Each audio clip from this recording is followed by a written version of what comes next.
11. आपल्या मनोवृत्तीचा आपल्या मानसिक कणखरतेवर कसा परिणाम होतो. आपल्या मनोवृत्तीचा आपल्या वागण्यावर सर्वाधिक प्रभाव असतो. कठीण प्रसंगांना आपण कसे सामोरे जातो, त्यांना कसा प्रतिसाद देतो हे यावरच अवलंबून असतं. प्रतिकूल परिस्थितींचा सामना करत असताना आपल्या मानसिक लवचिकतेवर याचीच हुकूमत चालते. प्रतिकूल परिस्थितींपुढे आपण प्रभाव पत्करतो की त्यामधून यशस्वीपणे मार्ग काढतो हे या मनोवृत्तीवरच ठरतं. आपली जर सकारात्मक मनोवृत्ती असेल तर आशावादी दृष्टिकोनातून परिस्थितींचं मूल्यमापन केलं जातं आणि आपला आत्मविश्वासही टिकून राहतो. या उलट जर नकारात्मक मनोवृत्ती असेल तर प्रतिकूल परिस्थितींमध्ये आपण घाबरून जातो व तिचं योग्य मूल्यमापन करण्यात कमी पडतो.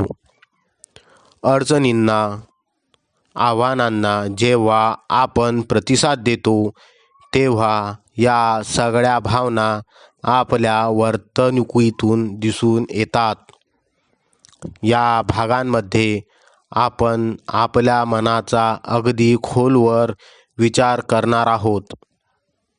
आपल्या मनोवृत्तीचा मानसिक कणखरतेवर कसा प्रभाव पडतो त्याचा शोध घेणार आहोत. आपण स्वतःविषयी आणि परिस्थितींविषयी कसे अंदाज बांधतो, असा विचार करतो हे सुरुवातीला जाणून घेऊया. परिस्थितींवर मात करणे विरुद्ध परिस्थिती बदलेल ही अपेक्षा करणे. कुणीतरी आपल्याला सांगतो की जीवनामध्ये सकारात्मक राहिलं पाहिजे. अशा वेळी आपल्या डोळ्यांसमोर लगेच एखाद्या आदर्श व्यक्तीचं कल्पनाचित्र उभं राहतं. ही आदर्श व्यक्ती कशी असते? ती सतत सकारात्मक विचार करत असते. आपल्या जीवनात सगळं काही चांगलंच घडणार आहे अशी अपेक्षा ठेवते. अचानक उद्भवणाऱ्या परिस्थितींची त्याला जाणीव नसते किंवा तो त्याच्याकडे सोयीस्कररित्या दुर्लक्ष करतो. जीवनात येणाऱ्या अडचणी आणि समस्यांकडे तो दुर्लक्ष करतो. त्याला विश्वास असतो की समस्या जशी सकारात्मक उद्भवली आहे तशी ती आपोआप नष्टही होईल. त्याला कोणत्याही प्रकारचा भावनिक त्रास होत नाही, दुःख होत नाही. तो विचार करतो की परिस्थितीमध्ये आपोआप सुधारणा होणार आहेत. आपल्याला त्यासाठी काहीही करायचं नाही. अर्थात अशा सकारात्मक आशावादी व्यक्तीला असं वाटतं परिस्थिती आपोआप बदलेल आणि ती माझ्याशी जुळवून घेईल. म्हणजे तो असा विचार करतो की जीवन हा एक प्रवास आहे.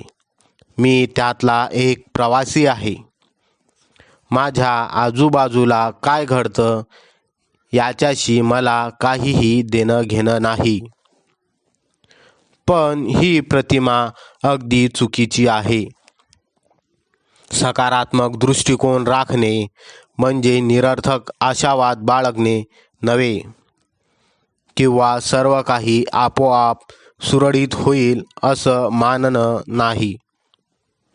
सकारात्मक दृष्टिकोन राखणे म्हणजे आपण आपल्या क्षमता ओळखणे, आपली गुणवत्ता आणि कौशल्य यांच्या जोरावर आपण संकटांवर मात करू शकतो असा विश्वास बाळगणे.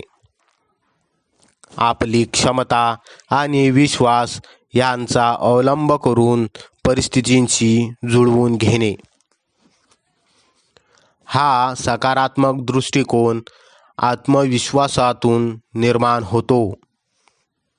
तो मानसिक कणखरपणाचा सख्खा साथीदार आहे.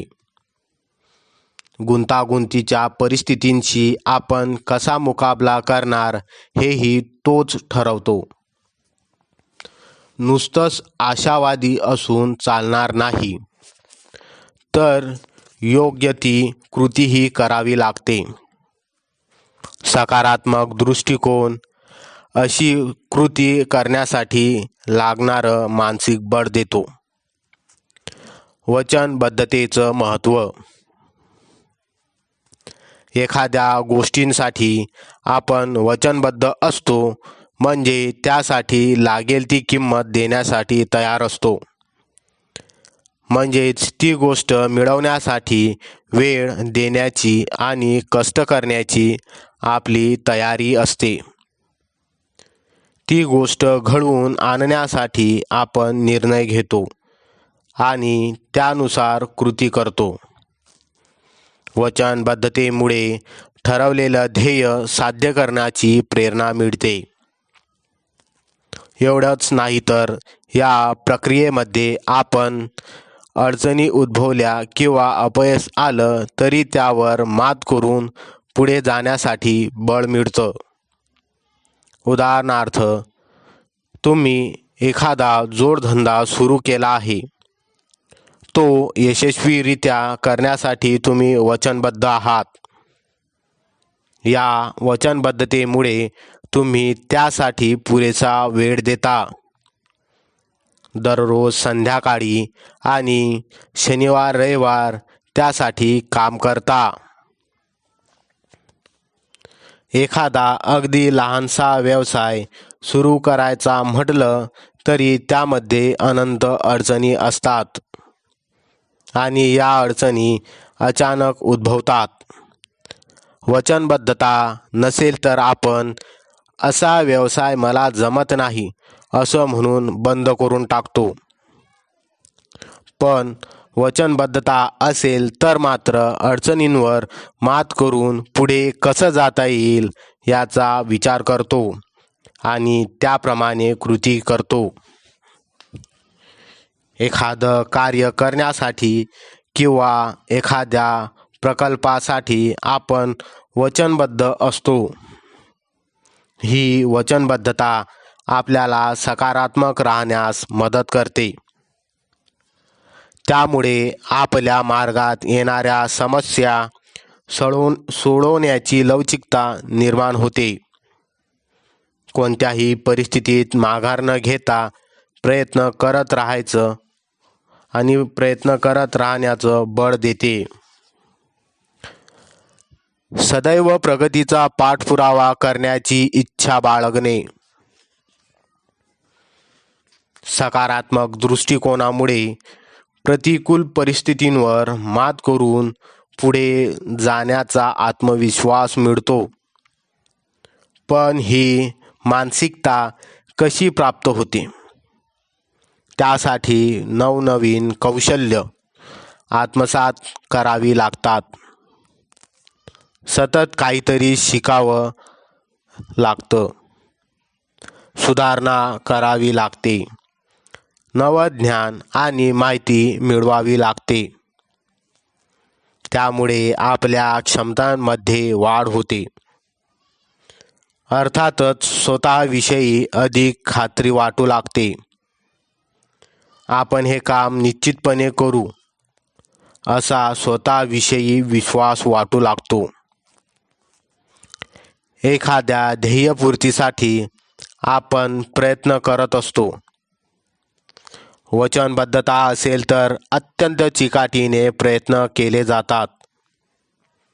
या दरम्यान काही अपरिचित संकटांचा किंवा अडचणींचा मुकाबला करावा लागतो. त्यातून बाहेर पडण्यासाठी नवनवीन कौशल्य आत्मसात करावी लागतात. नवीन ज्ञान आणि माहिती मिळवावी लागते. यातूनच आपल्याला अधिक काही मिळवण्यासाठी नवनवीन संधी उपलब्ध होतात. आपलं ध्येय तर पूर्ण होतच, शिवाय हा अधिकचा फायदा होतो. मनाने कणखर असणाऱ्या व्यक्तींच्या मनात सतत प्रगतीचे विचार असतात. स्वतःच्या क्षमतांवर त्यांचा विश्वास असतो.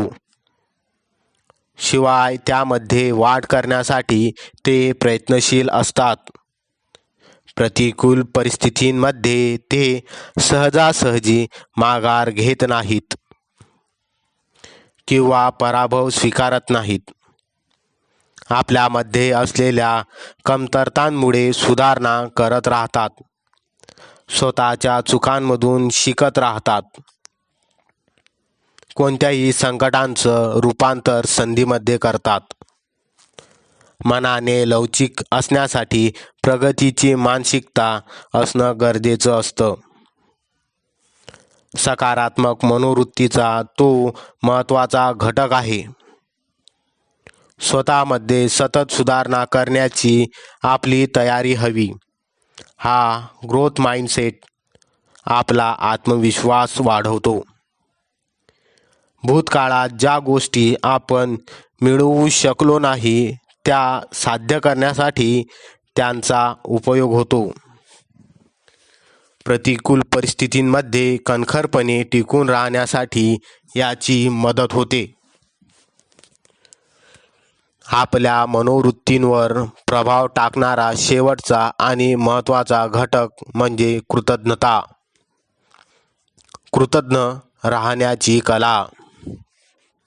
बरेच लोक स्वतःची कीव करतात.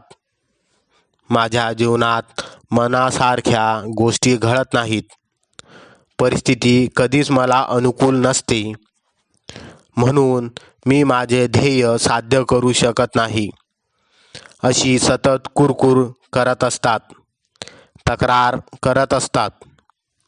यामुळे ते सतत दुःखी असतात. स्वतःची बुद्धिमत्ता आणि क्षमता ते कधीच ओळखू शकत नाहीत. ते सतत दुःखी आणि उदास राहतात. या उदासीनतेमुळे पुढे जाऊन नैराश्याचे बळी ठरतात. अशा मनोवृत्तीचे लोक आव्हानांना मुकाबला करू शकत नाही. परिस्थितींपुढे ते लगेच हार मानतात.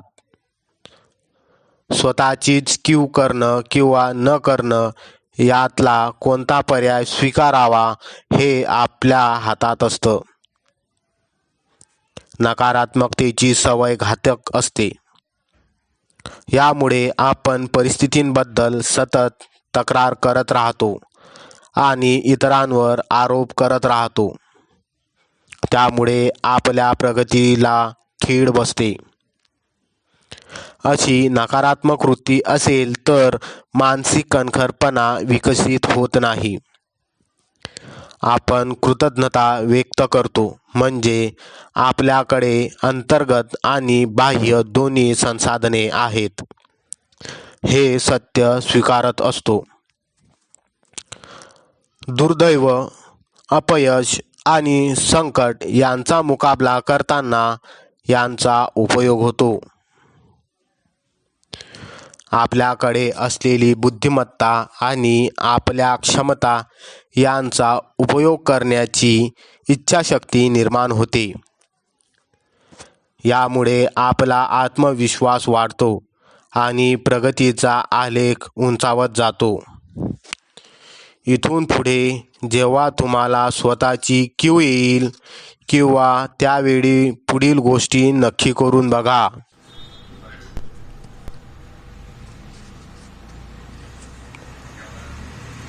नक्की कोणत्या भावना आहेत त्या जाणून घ्या.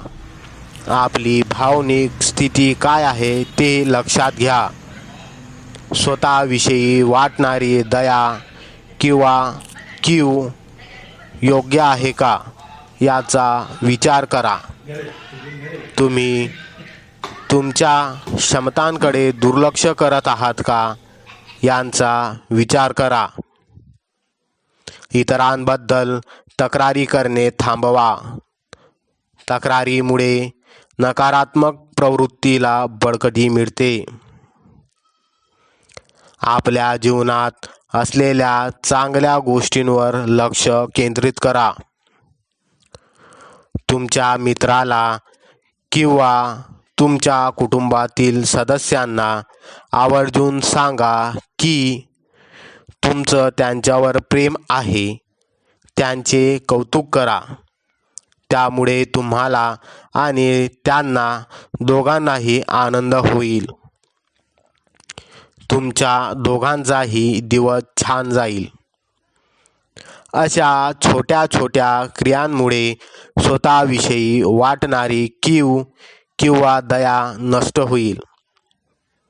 परिस्थितीतून उद्भवलेला मानसिक आणि भावनिक ताणतणाव त्यामुळे कमी होईल.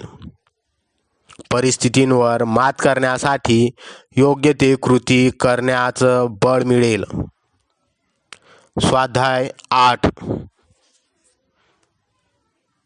तुमच्या ज्ञान आणि कौशल्यावर आधारित असलेल्या कोणत्या 5 गोष्टी तुम्ही आज पूर्ण केल्या ते लिहून काढा.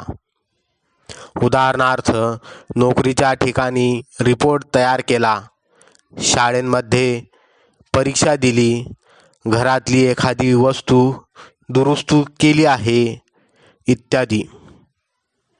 त्यामुळे आपल्याकडे उत्पादक संसाधने आहेत यांची जाणीव राहील. यासाठी 5 मिनिटाचा वेळ पुरेसा आहे. स्वाध्याय 9. आज तुम्ही कुठल्या 5 नवीन गोष्टी शिकलात ते लिहून काढा. उदाहरणार्थ, एखादा नवीन शब्द किंवा वाक्प्रचार शिकलात, एखादा नवीन पदार्थ बनवायला शिकलात, एखादं नवीन गाणं म्हणायला किंवा पेटीवर वाजवायला शिकलात. त्यामुळे जीवनातल्या कोणत्या ना कोणत्या क्षेत्रांमध्ये आपली सतत प्रगती होत आहे, सुधारणा होत आहे या विचाराला बळ मिळतं. यासाठी 5 मिनिटांचा वेळ पुरेसा आहे. स्वाध्याय 10. अशा 5 गोष्टी लिहून काढा ज्याबद्दल आज तुम्हाला कृतज्ञता व्यक्त करावी वाटते. उदाहरणार्थ, मला नोकरी मिळालेली आहे. आज जोडीदारांबरोबरचं नातं अतिशय सुंदर आहे. माझ्याकडे माझ्या आवडीचे अन्नपदार्थ आहेत, इत्यादी. यामुळे तुमच्या मनाला कृतज्ञता व्यक्त करण्याची सवय होईल. अर्थातच स्वतःची कीव करणं थांबवेल. यासाठी 5 मिनिटांचा वेळ पुरेसा आहे.